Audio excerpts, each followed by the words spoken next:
Hello, and welcome to Severance, Season 2, Episode 2 discussion. Okay, a lot happened in this episode, but it was not as good as Episode 1. Unfortunately, this time we followed the Audis, who are kind of the more sad component of the Severance series. And we kind of find out, we just flash back and see the aftermath of what happened immediately at the end of Season 1, which was skipped in Season 2, Episode 1. Mm-hmm. The particulars of that are that all the Audis except for Mark are fired by Milchek, and Mark is encouraged to return. And there seems to be a lot of emphasis on ensuring that Mark comes back. Miss Cobell is thanked by Helena and said, "Thank you, you kind of saved everything, and we want to promote you to the Severance Advisory Board." And Patricia's like, "What the hell is that?" And then Helena tries to make it seem like it's a big deal, but basically it seems like she's kind of being forced out into a fake role, and Milchek's going to take her place, which upsets Patricia. And then Mark's sister is a little very suspicious of Lumen and kind of wants to figure out what he meant by "she's alive," whereas Mark and the sister's husband Rickon kind of, I don't know, shrugging off like, oh, it's just something weird that the Annie said. I think that was the main thrust. All right, reactions. You thought it was sad? Yeah, I think it was as strong as the first episode. Like, I was excited at first to revisit like what happened immediately after the end of Season 1, but it was just kind of a downer, whereas like the Annie world, it's much more, even though it is depressing in its own way, that's like much more sci-fi and weird and exciting and strange, and I like being in that existence. I'll agree that it's a little stranger. There's a lot more tension because the Annies have very strong objectives, whereas the Audis are sort of like, whatever, this weird thing happened. Also like Mark's like, my wife is dead and I will never recover. Personally, I still enjoyed it, but I will say, I hear what you're saying. The first one had that propulsity and weirdness to it that is lovely. And there's a lot of focus on Gemma, Mark's supposedly dead wife. A lot of emphasis this episode. The episode ends with Mark finding Miss Cobell, trying to get her to give some insight on what's going on. They've been neighbors. Turns out that she's his boss. Why didn't she reveal this to him this whole time they lived together? He had over at her house. She gave him his shitty cookies. Like, Miss Cobell's going somewhere. It seems like she's leaving. She hasn't returned. As in moving out. But she didn't really pack that much stuff in her tiny car. I feel like she didn't have a lot there. Also, I'm pretty sad. I think we're never going to see Miss Selvig, her weird hippie counterpart in the Audi world, ever again. And the episode was called Goodbye, Miss Selvig. But we didn't even get to see her. Anyway. She's like driving. In the car. She's trying to leave. Mark blocks her. Is there something more to Gemma? Like, I think this, do you know something about Gemma? And then Miss Cobell pauses for a long time, really is thinking on it. Seems like she's going to give some sort of answer. And then she immediately starts talking and then speeds away. She went, "Wah!" and then drove away. Okay. Theory of the week. Did you have a theory? No. I have a theory. Yeah.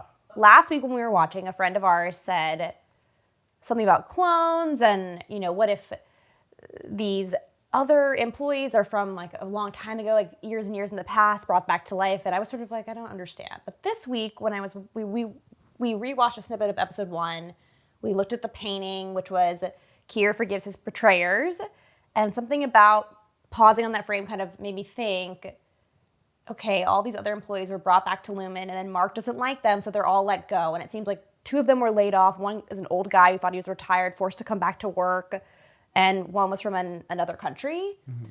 And they brought all these people together and then had to let them go after like 3 days. I think we hear the old man shouting that in the parking lot. And I'm like, why would they do all this for Mark?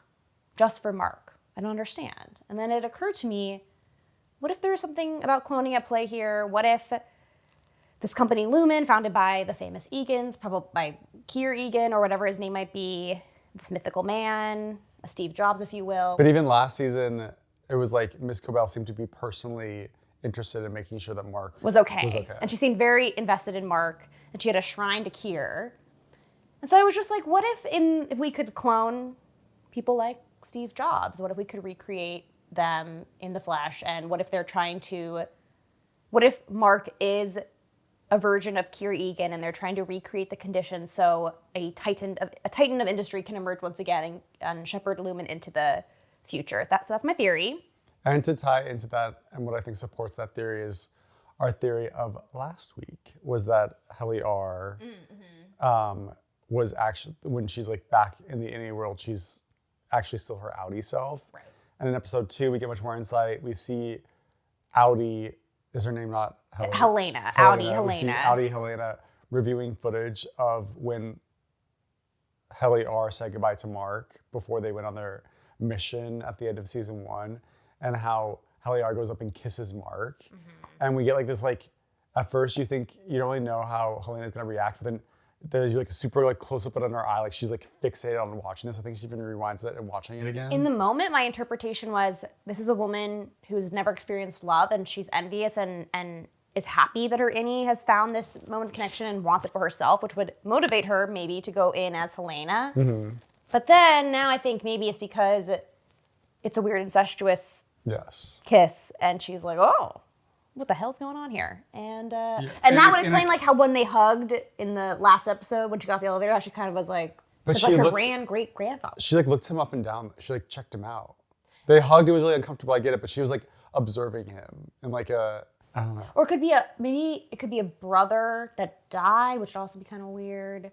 I mean, there's precedent for incest in TV with. No, I don't disagree with it. I'm just intrigued.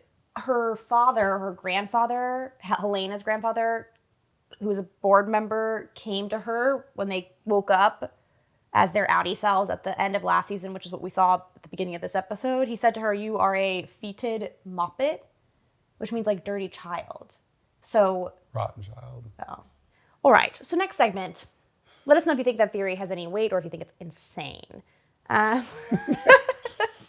What would you do if you were Miss Cobell and Mark screamed at you, what do you know about Gemma? I'd answer because I'm a curious viewer and I want to know what the answer Okay, no, if you were Dylan and you got fired, would you try to work at, what was the store called? Great Doors? Great Doors. I think if I were Mark and I got fired, would there be any way to convince me to go back? Like, what would it take for me to convince me to go back? But Mark wasn't fired. They wanted him to go back all along, which is why I think he's a Kier. What would it take for you to go back? I wouldn't go back to that insane place. I wouldn't get severed in the first place. Okay. I'm just changing the rules up on you. You're already severed. Oh, okay. What would it take for me to go back? I would need I would need a reason like... You would need an Apple TV subscription that was only accessible. Actually, when they said... when they said you were going to get 20%, when Milchek was like, you'll get a 20% bump in pay, I was like, that's a substantial bump in pay. I might go for that.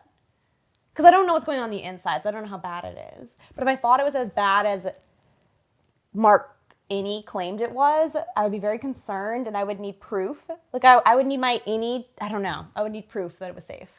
We also, another theory, we think this is from our friend, that the whole thing might be set in the 90s. I mean, it looks dated. Yeah. I think what could add to that theory is the fact that maybe it's like 90s in the outie world. And then what I thought was really interesting is you said you thought they might be recreating the conditions in which Kier came to be, which could explain why there's like almost like a 70s vibe, 80s retro vibe that's different than the 90s. And maybe they're doing this all over in all the different Lumen buildings, trying to see which Kier comes out right. But then why would there be so many? Okay, there's a lot of problems with this theory if you really think about it. So we're gonna pause on that. Patricia moment of the week. What was your favorite Patricia moment? That she was there. That's true. I was so happy. There was a really cool reveal of like a wide shot where Helena is like walking, you're like seeing like the outside drone shot, and then like walks into an office and you can spot Miss Cobell in the corner. My favorite part about that scene, it was a giant boardroom, and it was Patricia sitting at the farthest end. Helena comes and sits diagonal from her, but not directly across, and then the security guard man sits at the very other far end, and then they filmed it so you could see all three of them in the frame at once, and it cracked me up. So our Any of the Week, Abby of the Week segment might not work because we think they might be switching off from episode to episode between Any World and Outie World. I bet that they are. Who agrees with me?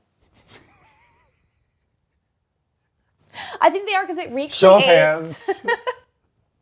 It recreates the psychological experience of being severed for the viewer, which I think is cool. What? They would do that during the first season, not the second season. We've already established it. Why do we need to experience what I already know? Because, I don't know. I don't have a reason. I just think it's cool. All right. This is Queer Cinema Catchup's miniseries, Severance, Season 2, Episode 2. Please join us next week for Season 2, Episode 3.